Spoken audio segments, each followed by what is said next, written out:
Hey guys and girls, we're going to be comparing fractions today. So if you haven't watched the previous video about equivalent fractions, make sure you watch that first before you come over here to comparing fractions.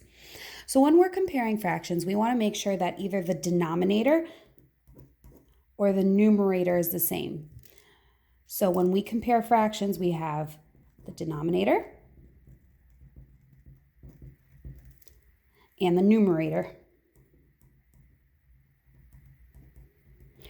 At least one of those needs to be the same digit in order for us to accurately compare these fractions.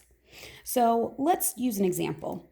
Let's take 2/4 and we'll compare it with 1/3. Now, those are very different fractions.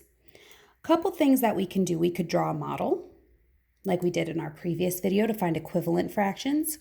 We could use our multiplication strategy. We could use a number line. There are so many different options. I'm going to use the strategy of multiplying to find an equivalent fraction. And what I'm going to multiply by is 2, because this denominator over here is 2, and I know that 1 times 2 is 2.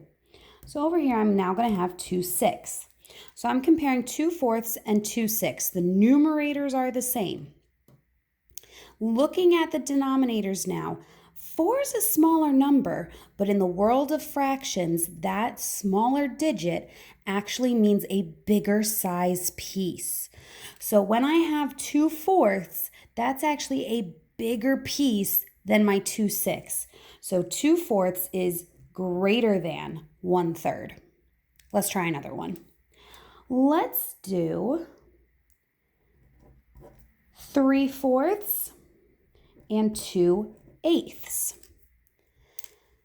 This time I know that my denominators can be the same. I'm going to use the model this time to show that. I'm going to draw my area model, cut it into fourths, because that's what my denominator tells me. I'm going to color in 3.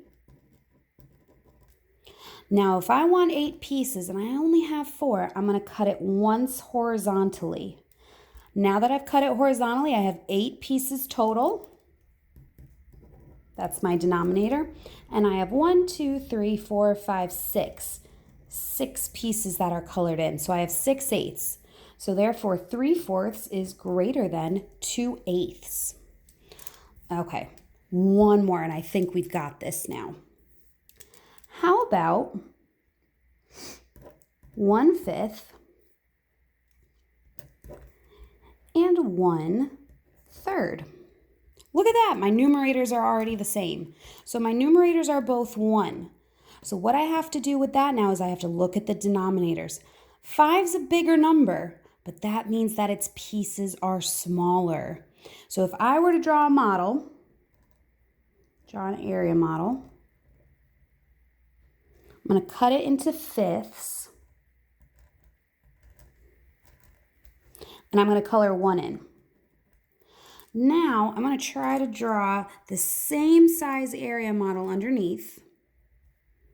That way, my 0 and my 1 whole are the same. I'm going to cut this one into thirds, and I'm going to color in 1 piece. As you can see, this piece is bigger than this piece.